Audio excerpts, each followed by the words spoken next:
ನೀವು ಹೇಳ್ತೀರಿ ಈಗ ನೀವು ಮುಖ್ಯಮಂತ್ರಿ ಯಾರಾಗಬೇಕು ಅವರಾಗಬೇಕು ಅಂತಂದ್ರೆ ನಿಮ್ಮ ಪಾರ್ಟಿಯಲ್ಲಿ ನಡೀತಾ ಇಲ್ವೇನೋ ಅಂತ ಕೇಳ್ತೀರಿ. ನಮ್ಮ ಪಾರ್ಟಿನಲ್ಲಿ ಯಾರು ರಾಜ್ಯಾಧ್ಯಕ್ಷ ಆಗಬೇಕು ಅನ್ನೋದು ನಮ್ಮ ಪಾರ್ಟಿ ವಿಷಯ, ಅದೊಂದು ಸಾರ್ವಜನಿಕ ವಿಷಯ, ರಾಜ್ಯದ ಜನರ ವಿಷಯ ಅಲ್ಲ. ಮುಖ್ಯಮಂತ್ರಿ ಯಾರಾಗಬೇಕು ಅನ್ನೋದು ರಾಜ್ಯದ ವಿಷಯ, 6 ಕೋಟಿ ಜನರಿಗೆ ಅದು ಬೇಕು. ರಾಜ್ಯಾಧ್ಯಕ್ಷ ಯಾರಾಗಬೇಕು ಅನ್ನೋದು ನಮ್ಮ ಕಾರ್ಯಕರ್ತರಿಗೆ ಸಂಬಂಧಪಟ್ಟಿದ್ದು. ನಿಮ್ ಕೆಪಿಸಿಸಿ ಅಧ್ಯಕ್ಷ ಯಾರಾಗಬೇಕು ಅನ್ನೋದ್ರ ಬಗ್ಗೆ ನಾನು ಚರ್ಚೆನೆ ಮಾಡಲ್ಲ, ನೀವು ಯಾರು ಬೇಕಾದ್ರೂ ಮಾಡ್ಕೊಳ್ಳಿ.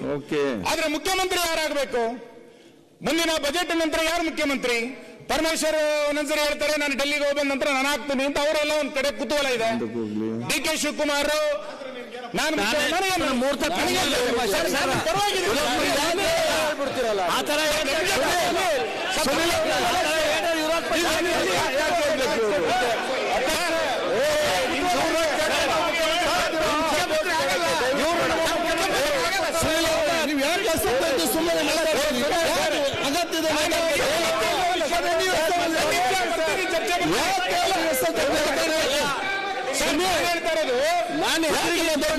ಸುಳ್ಳು ಹೇಳ್ತಿಲ್ಲ ಸರ್.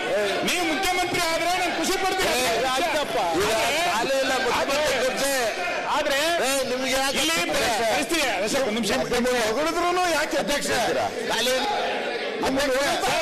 ಸರ್, ನೀವು ಮುಖ್ಯಮಂತ್ರಿ ಆಗ್ಬೇಕಂಬ ರಾಜ್ಯದ 7 ಕೋಟಿ ಜನರ ಪ್ರಶ್ನೆ ಇದು.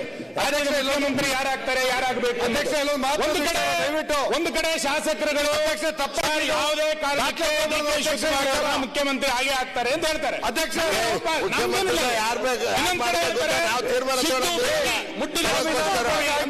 ಮುಖ್ಯಮಂತ್ರಿ ಬಗ್ಗೆ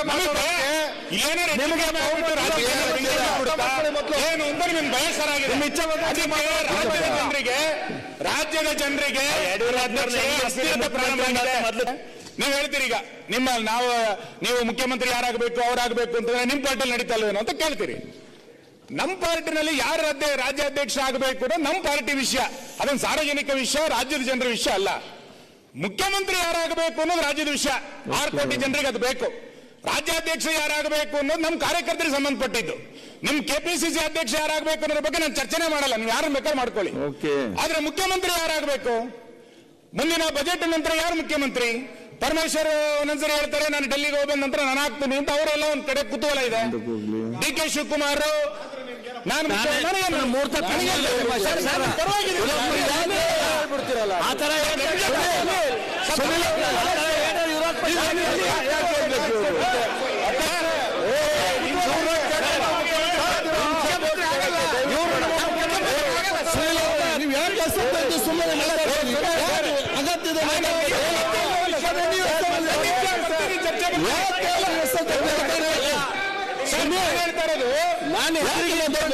ಸುಳ್ಳು ಹೇಳ್ತಿಲ್ಲ ಸರ್.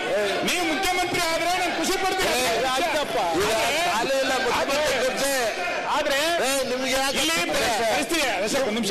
ಹೊಗಳಿದ್ರು ಯಾಕೆ ಅಧ್ಯಕ್ಷ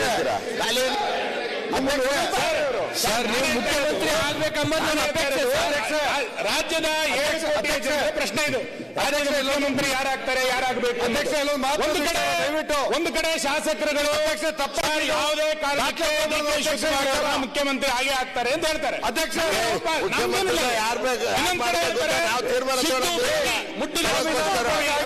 ಮುಖ್ಯಮಂತ್ರಿ ಬಗ್ಗೆ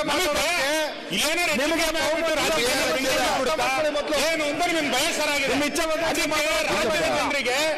ರಾಜ್ಯದ ಜನರಿಗೆ ಪ್ರಾರಂಭ